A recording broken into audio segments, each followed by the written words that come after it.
Hey Gopi, shall we start?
Hi, good morning all. I think we will start in a couple of minutes.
Yeah, I think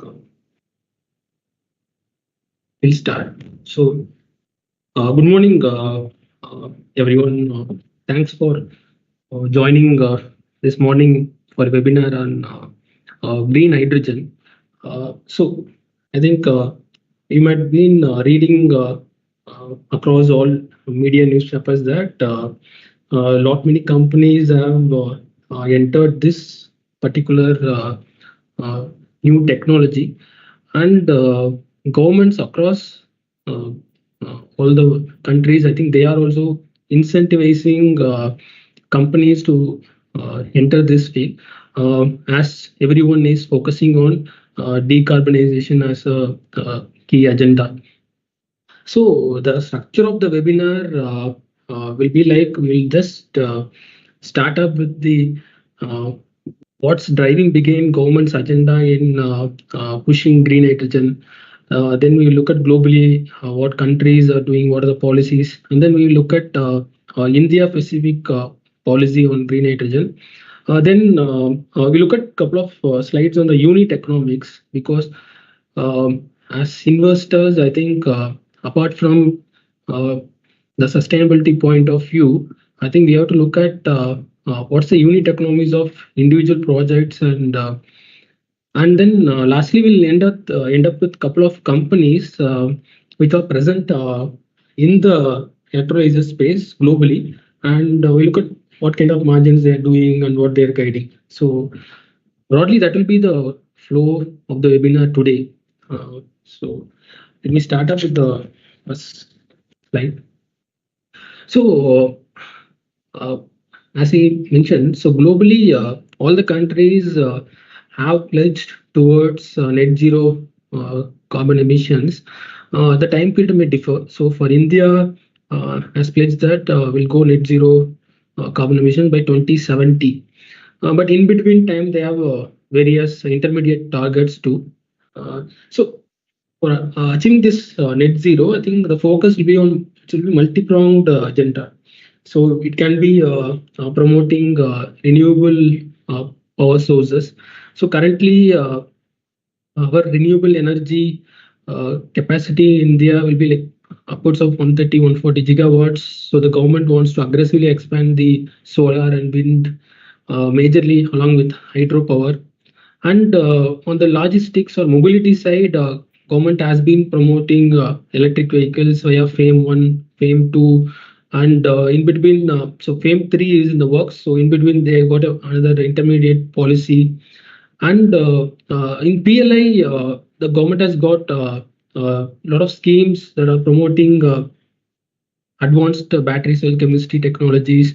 Even on the automobile side, they got a auto PLI focused on OEMs, and they got a auto component PLI scheme. So all of these are promoting new renewable energies coupled with zero emission mobility technology. So along these lines, right, government has also like in 2021 during the Independence Day, Prime Minister announced that government will launch a green hydrogen mission.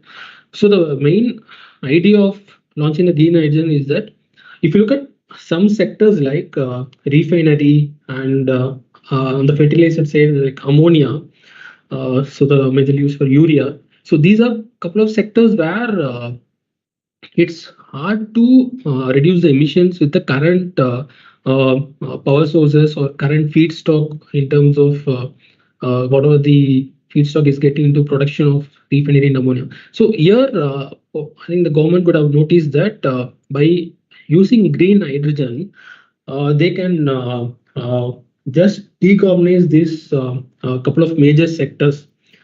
And of course, I think predominantly for the next 5 years, at least by 2030, refinery and ammonia could be two major sectors where green hydrogen adoption would be much higher.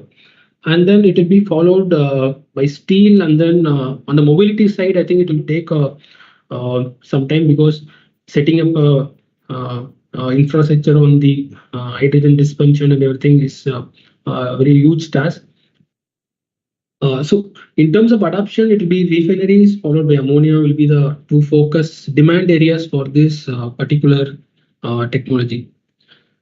So before getting into the what are the global policies and India specific policies, we have to look at types of hydrogen, because currently if you look at globally, gray hydrogen. So gray hydrogen is something which is produced via fossil fuels via a process called steam methane reformation. Gray hydrogen is produced, and it's used across refineries and ammonia and urea industries. And the major reason for getting into green hydrogen is that this is very the carbon dioxide emissions via production of this gray hydrogen is pretty high. So we will look at because next slide look at how much of carbon dioxide is emission per kilogram of hydrogen produced. And so next there is something called blue hydrogen. So this is nothing new. So what they do is that they take the same gray hydrogen production process, and then they add the carbon capture storage technologies. So whereby they capture the carbon which is emission during the production process. That way, they limit the emissions. So, and then comes the green hydrogen. So the green hydrogen is something produced via electrolysis of water. So major input for the production process will be the water, and then utilizing the electricity. I think the electrolysis process is followed. So electrolysis is nothing but uh, I think most of you would have read it in during the school days itself. I think the electrolyzer will have an anode, will have a cathode, and then there will be a electrolyte, and then so via this process, I think the whatever the water that gets into is split, and then we get the green hydrogen, the hydrogen separately. So that will be that is called as a green hydrogen. So because here there is zero emissions of any harmful greenhouse gases. So that's the broader types of hydrogen. At present, globally, if you see annual demand for hydrogen is upwards of 60 to 80 million tons, and almost 98% of this demand is met via fossil fuels. That's majorly gray hydrogen produced via natural gas and or coal. Uh, so across the different types of hydrogen, if you look at the emissions in the first column, you can see that the fossil fuel based gray hydrogen, either it can be a steam methane reformation process or a coal gasification. So carbon dioxide, which is as a per kg of hydrogen produced, is upwards of 20 kgs, in the range of 10 to 20 kgs. But if you look at green hydrogen produced via electrolyzers, it's like it's kind of negative, or if it is via biomass gasification, or if it is a electrolyzers based method, it will be like around 2 kgs. So we are drastically like you're reducing like 90% of carbon dioxide emissions by transitioning by from fossil fuel based gray to green. And so there is also another type of hydrogen. Um so if the electricity used in the electrolysis process is via nuclear, then they name it as pink hydrogen. It just the source of electricity, the source of power changes. So that's it. In the green hydrogen, the major source has to be renewables, so solar or wind. So that's the major factor. Also, yeah, just to touch upon the cost. So currently, the most of the global demand is met via gray hydrogen. And if you look at the cost, right, per kg in terms of US dollars, it's like in $2 per kg. But on the other hand, if you look at the renewable hydrogen, that is the green hydrogen. So currently, the green hydrogen costs like around $4 per kg. So, so there is a substantial reduction in cost is required for the adoption of green hydrogen. So we will look at what are the major costs that gets into production of green hydrogen, and over the course of the next 10 years or 15 years, how this cost curve will trend downwards so that the adoption of green hydrogen will pick up. That's broadly on the types of hydrogen and what is the current cost of the different types of hydrogen. You look at the global policies.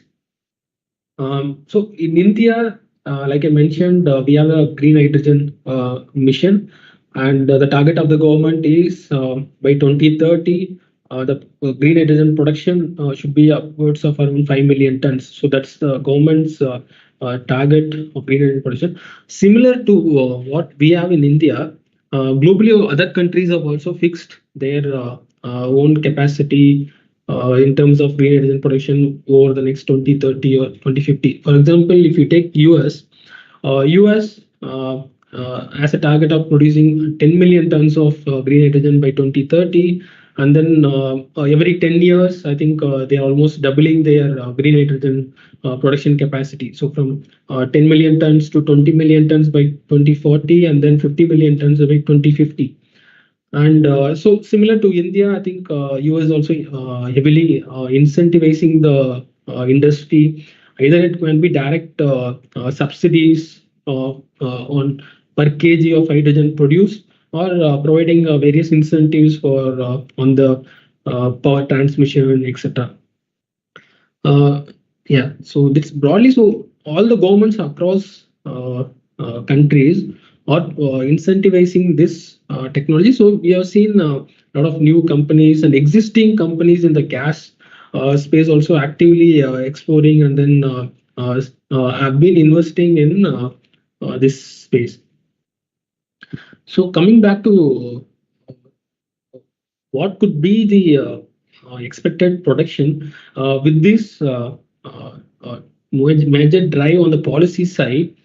If you look at currently, so the global production will be like around 60 to 70 million tons, and majorly it's by gray, and then a small part of blue hydrogen, that is the gray hydrogen along production process along with the carbon capture.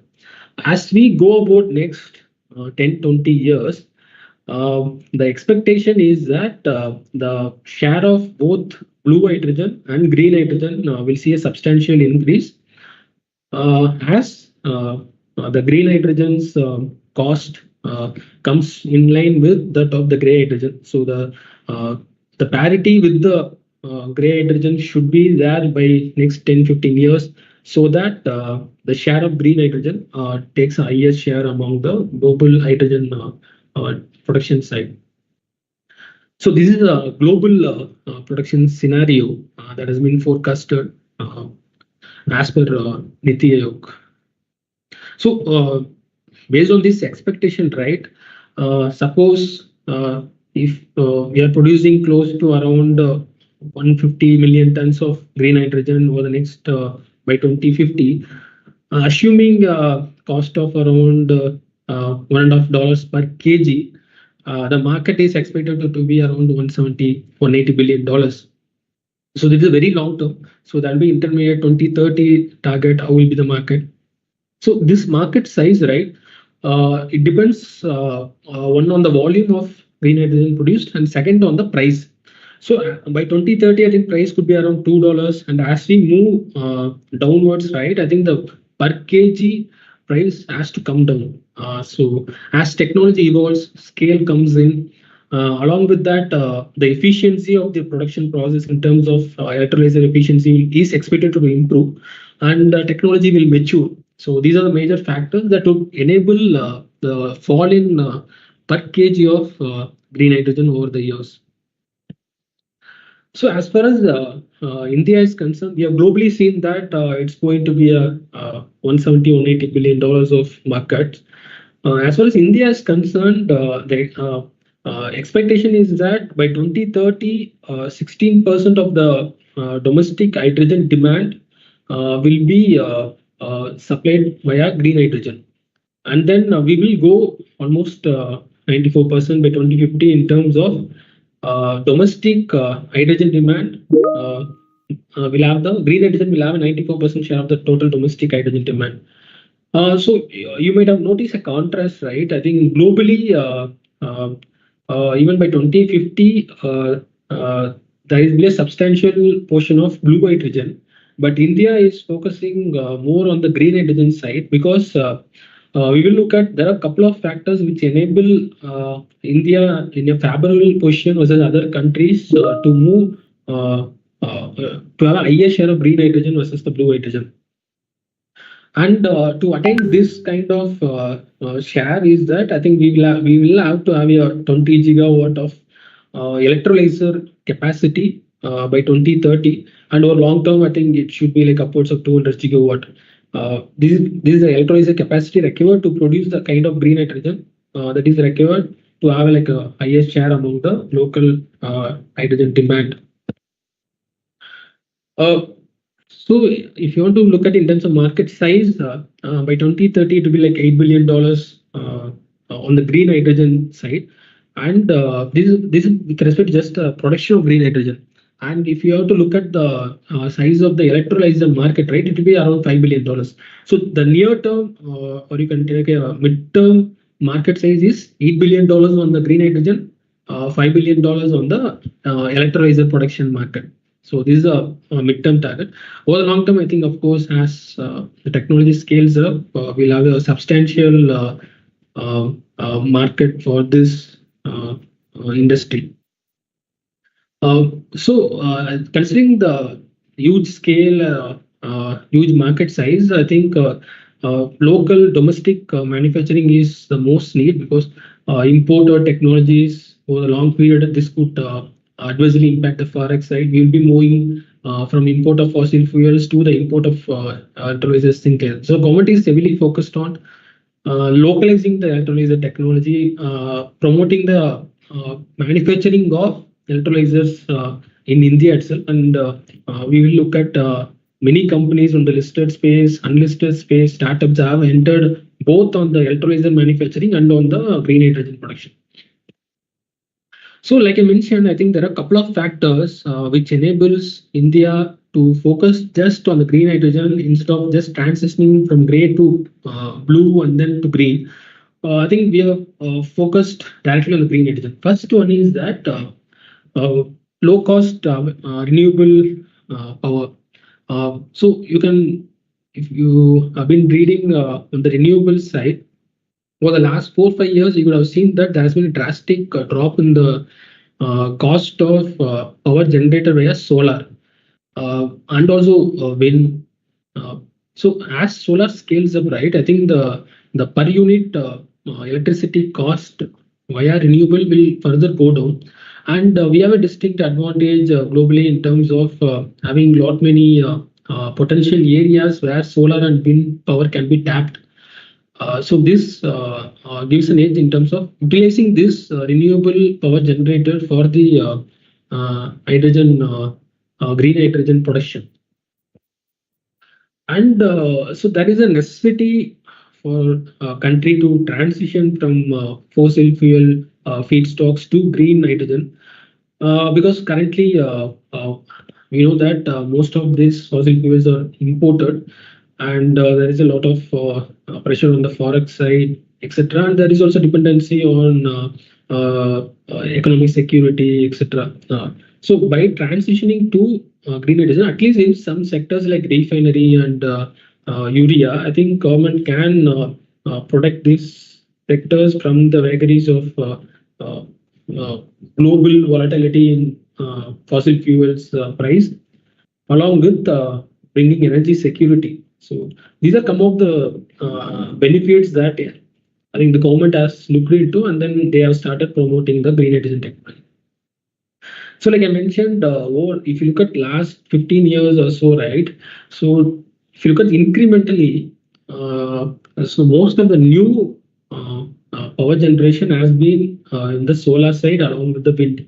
So this is the graph which shows that each annually how much new power capacity was added in India, and what is the share of each of those power sources. And you can clearly see that solar has been the major part of new power capacity which has been added over the years.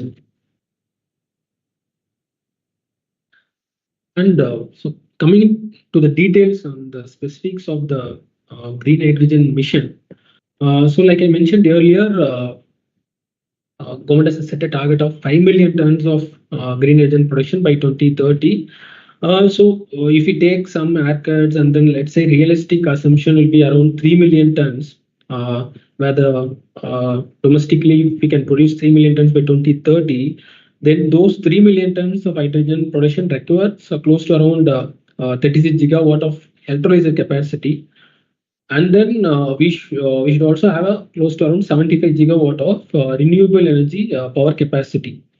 So these are a couple of numbers to be kept in mind, because when analyzing a new sector, I think when a company is entering this sector, we have to see what's the company's capacity, and then how much they are trying to target the target market share in this segment, and a couple of things to understand what is the target addressable market.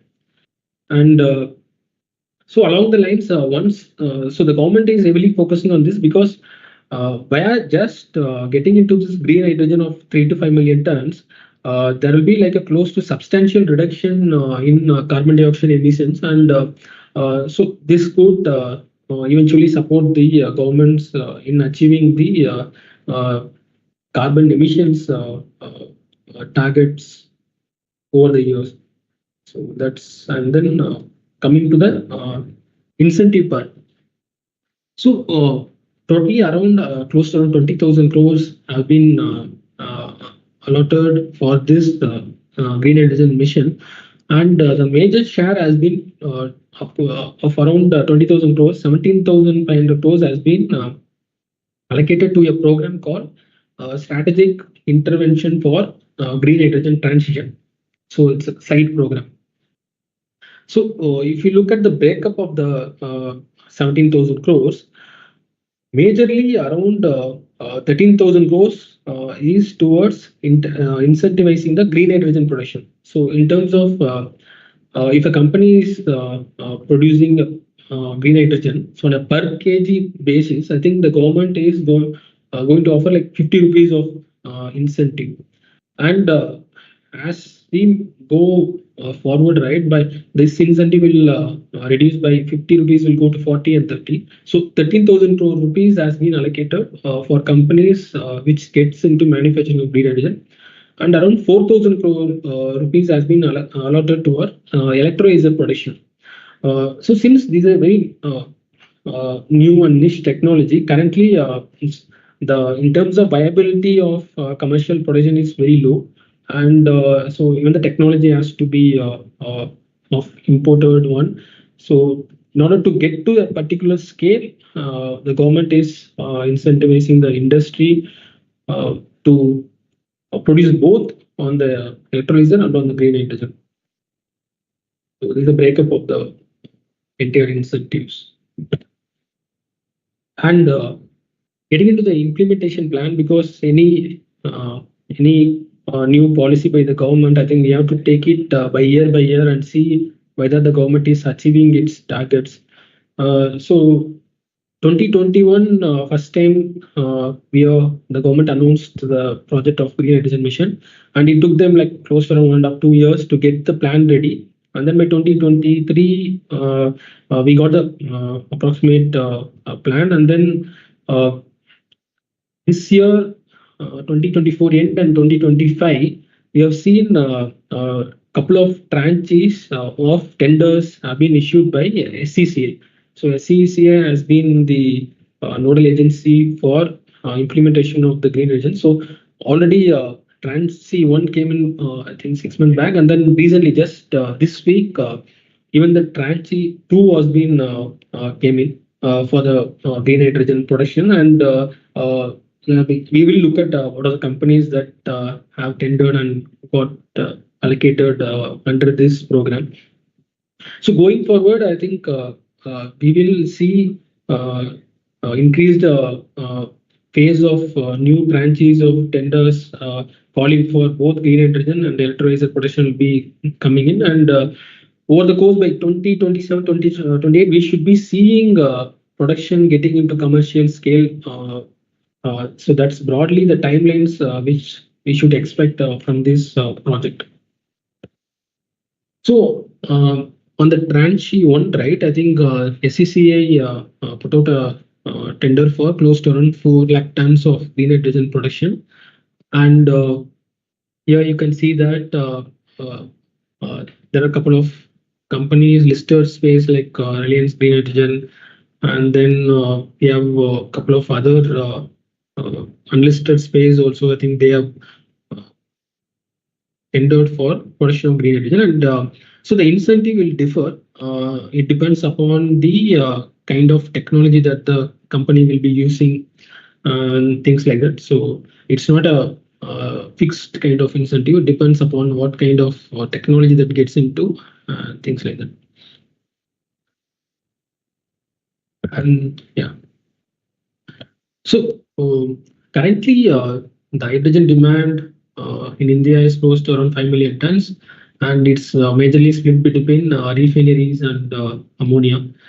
As we go about, as green hydrogen gets into price parity with gray hydrogen, we may see emergence of new demand areas. So new demand areas like steel may come in. On the mobility side, heavy duty vehicles particularly, they may see adoption of hydrogen ICE engines along with hydrogen fuel engines in the future. So the adoption of green hydrogen depends upon the achieving price parity, and once they achieve price parity, new demand areas is expected to come about. So from 5 million tons of total hydrogen demand, I think expectation is that with focus on domestic manufacturing and as economy scales up, I think we will be seeing new and more emerging industries which require green hydrogen and hydrogen. So hydrogen demand itself is expected to close to grow by high single digits CAGR. So as we seen, so cost will play a very major role in adoption of green hydrogen. So we will look at the breakup of cost, and then what are some of the key uh, items within the production process that will enable green hydrogen to achieve price parity with gray. So if you look at the current entire capex for setting up a green hydrogen plant, if it is like 100 rupees, right? I think around 45% of the capex will be towards electrolyzers, just on the electrolyzers. It can be, we will look at different types of electrolyzers as we go in the couple of slides coming.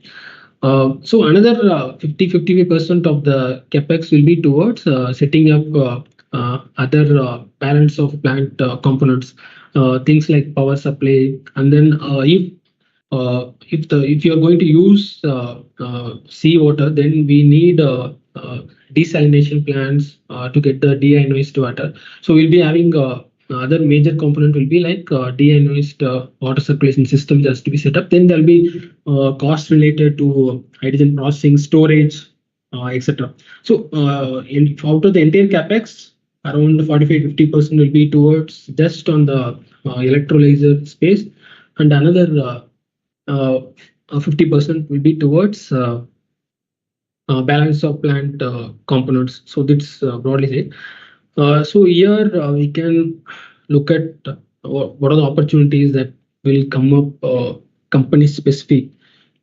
So yeah, so this is the broadly the projected price trajectory for the green hydrogen. So by 2030, the expectation is that the green hydrogen price should drop from around $4 per kg now to around $2 per kg. Thereby, it will achieve the price parity. And major factor could be the drop in electrolyzer prices and also the efficiency of the electrolyzer along with the renewable energy cost. This is a graph just to show that so the gray hydrogen will continue to be around $2 to $3 over the years, because there will be more and more limitations in terms of using fossil fuels to generate other feedstock or energy. So with stringent policies, I think the gray hydrogen won't see any drop in cost per kg, while green hydrogen, along with availability of renewables, will be lower than gray as we go about. So you have seen the capex cost. So capex was that 50-50 split between the electrolyzer and the other balance of plant equipments. But if you look at the entire life cycle of a plant, right? If the entire life cycle of the plant is like 7-8 years of electrolyzer lifetime, so around 70% of the entire cost will be towards spent towards renewable power. So that's the huge cost item. So as renewable power capacity increases and then the cost come down, I think it will enable more adoption of green hydrogen. And coming into this, if you can look at this table, right? I think that we have looked at the electricity cost. So this is 70% of the total lifetime cost of the green hydrogen production plant. And then we have the electrolyzer cost. So electrolyzer cost, it depends on two major things. One is that so currently, uh, what are the electrolyzer that is being produced as a lifetime of around 7 years or so.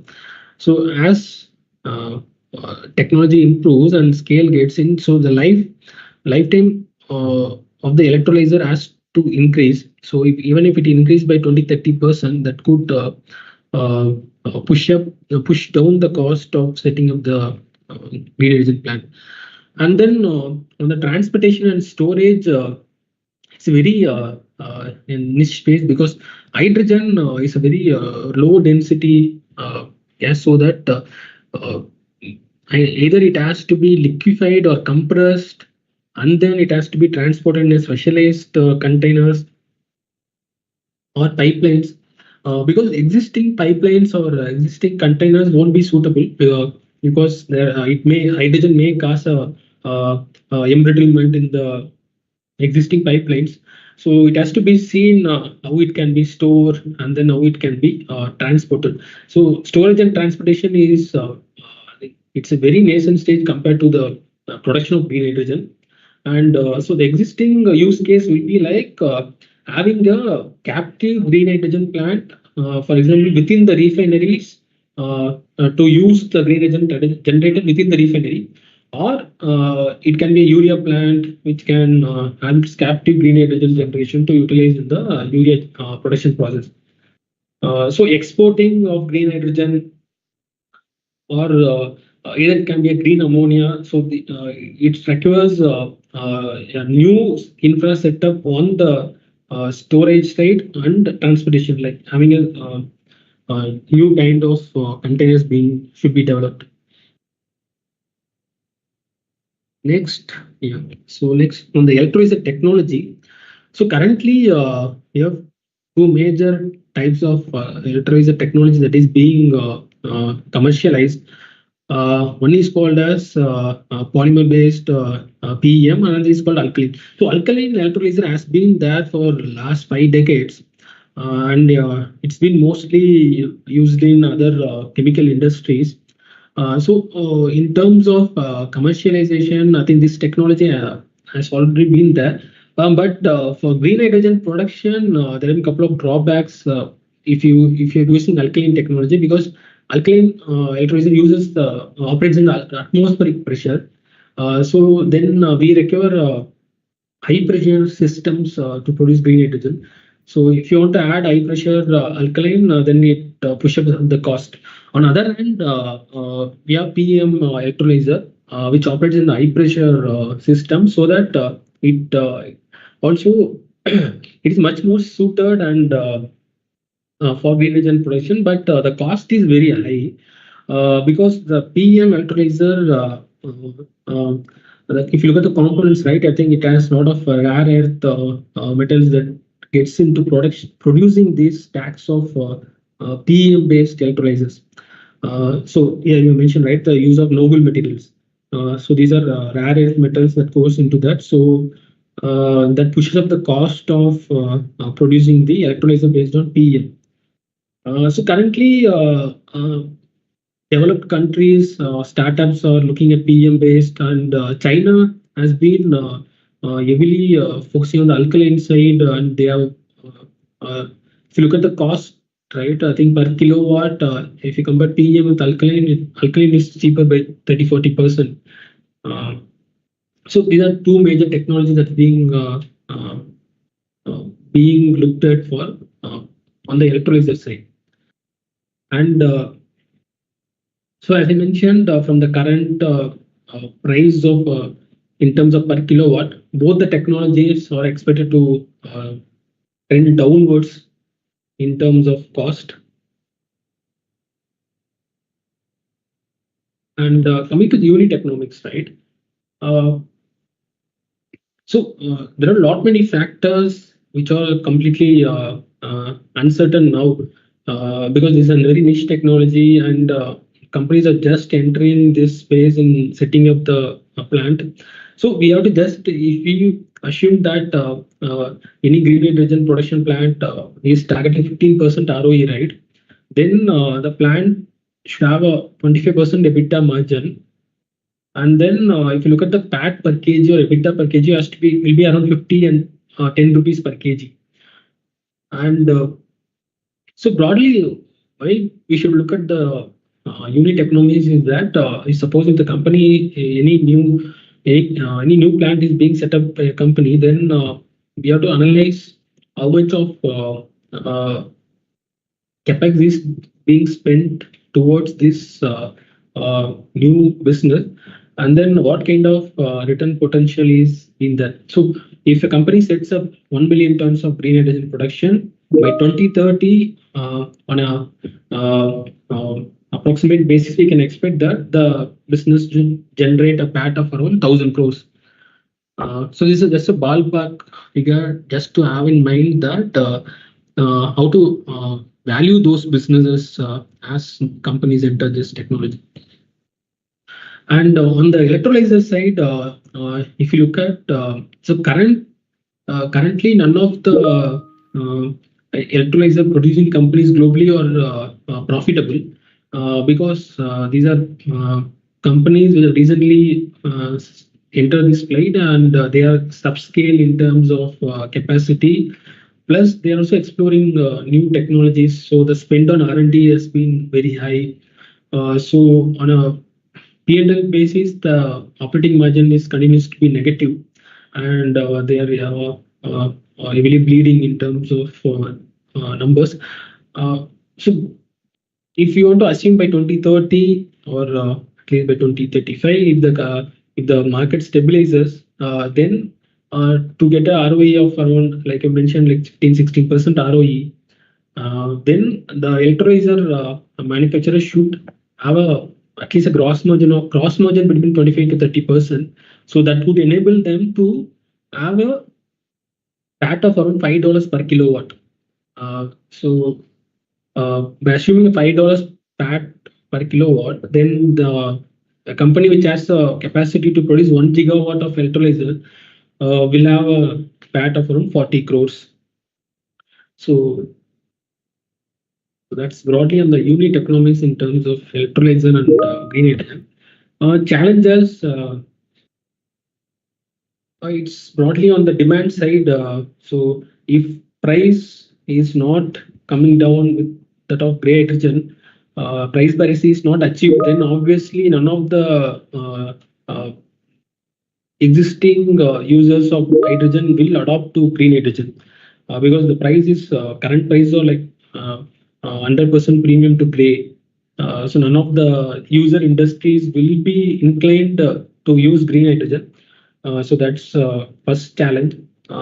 And then the second is just related to that in terms of if cost is not done, then demand won't be there. And the third challenge is storage and transportation. Like as I mentioned earlier, none of the existing storage and pipeline transportation technologies infrastructure build up can't be used to exclusively transfer items. So that means new infra has to be built up.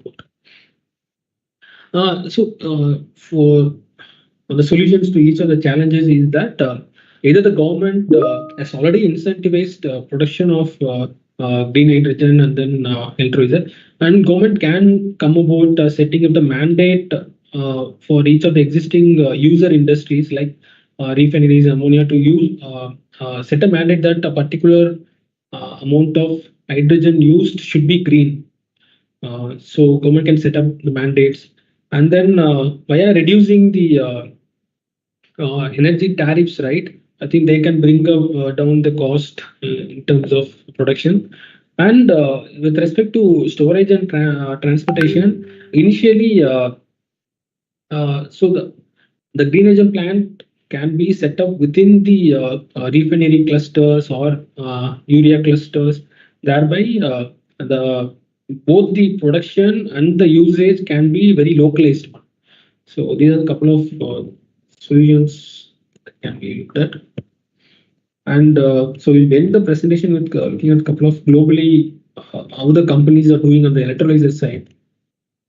So this is one company called Hydrogen Pro. So the company produces electrolyzer stacks, and then it supplies to which other companies are looking to produce green hydrogen.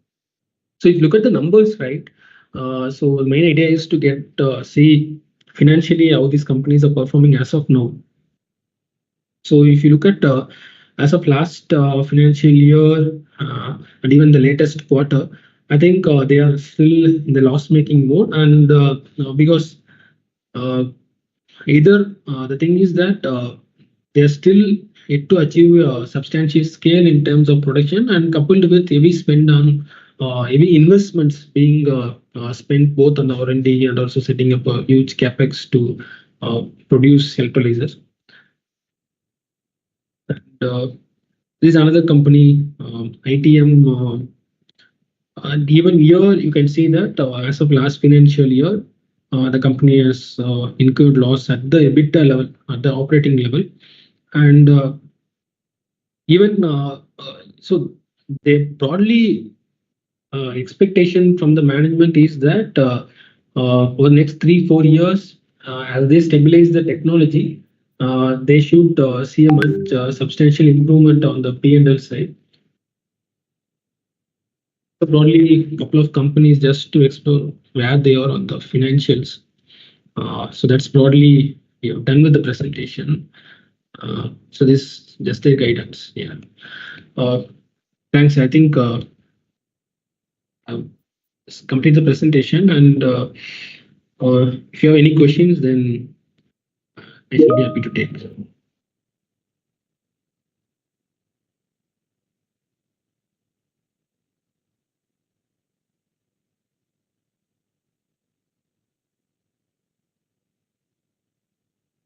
So just for the first question, what will be the role of government once? What will be the role of government once companies start producing green hydrogen as there is, and will there be any capping on price by the government?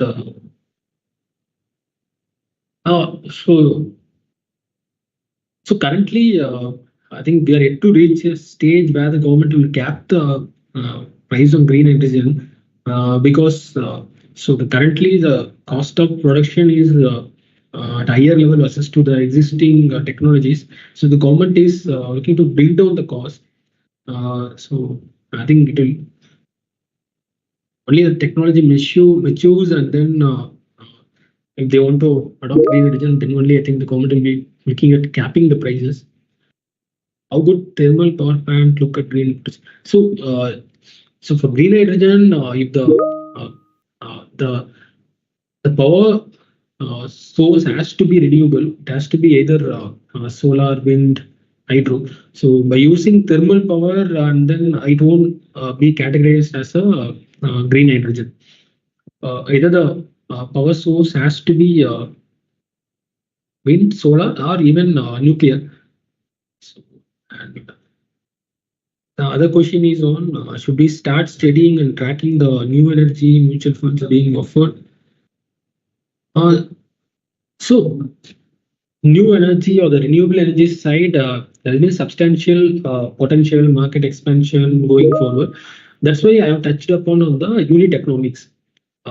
So each business, if you're looking to analyze or valuing, just look at the unit economics where they will be over the next 3-5 years, and then look at what are the capex that the company is spending. So just see that whether these capex being spent will be value accretion.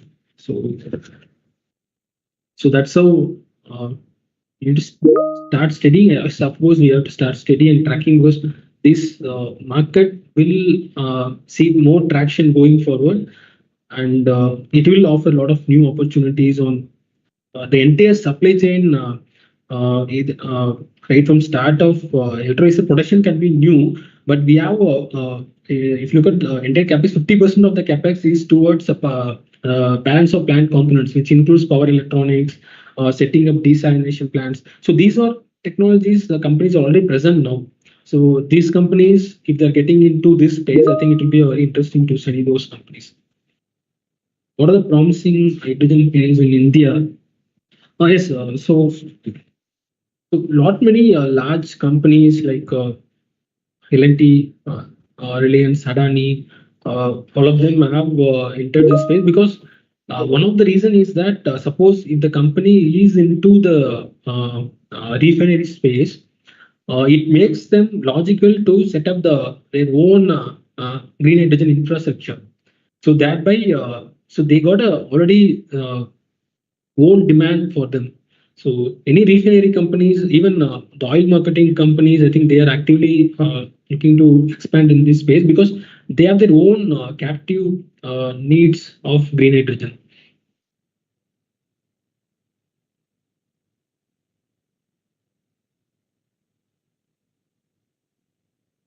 On India becoming net zero in energy importer in future, yeah, that's only the government's focus in terms of reducing the fossil fuel imports. So on one hand, they get the benefit of lower attaining the climate goals. On the other hand, they get the energy security. So it's either way, it's a win for the government in terms of curtailing the energy imports.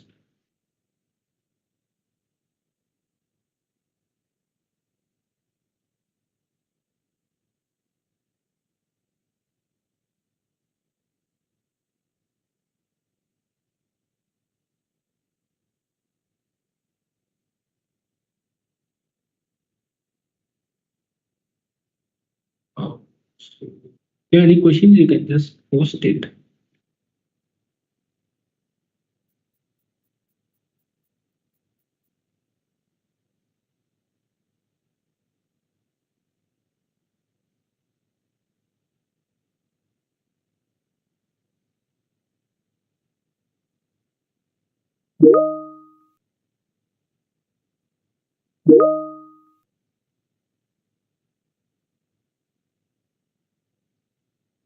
Um, the question on green hydrogen can be used as fuel for vehicles.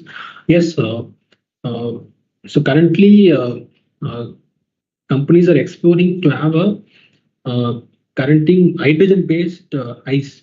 So existing internal combustion engines can be utilized with the hydrogen as a fuel.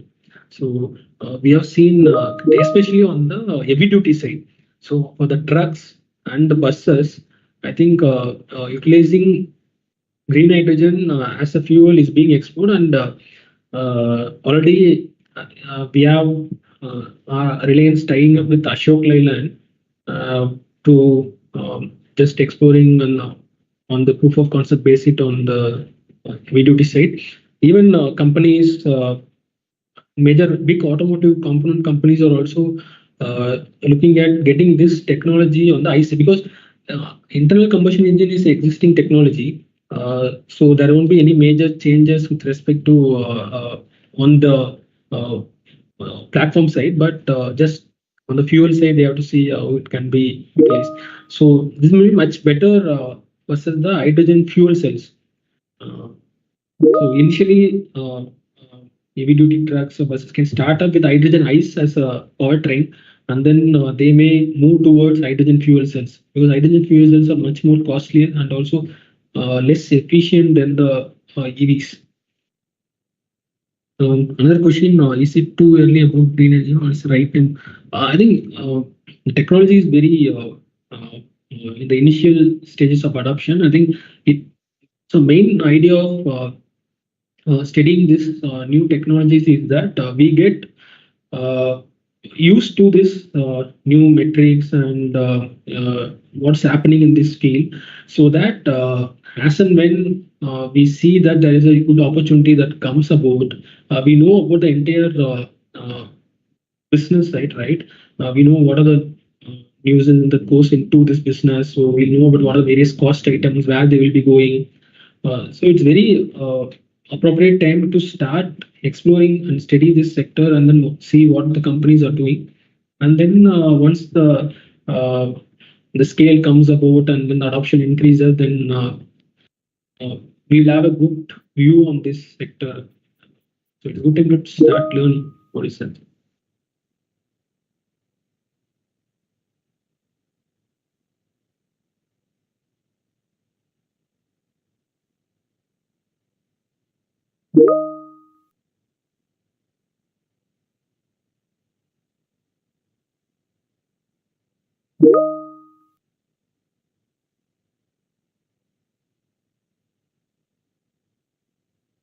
Another question: how disruptive will be the market of green hydrogen as the battery powered vehicles have already come into the uh, so there will be both the new technologies of electric vehicles and hydrogen based mobility will be coexisting. So for certain applications, right, I think EVs are much more suitable, like for scooters, for light duty vehicles. I think already we have seen that electric powertrain has become much more efficient and optimal in terms of cost basis.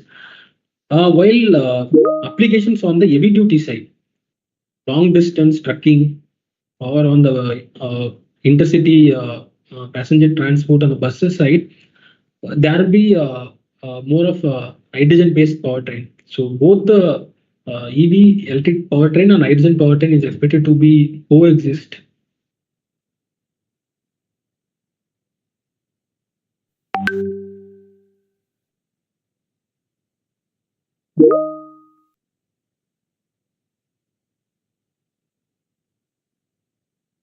Thanks.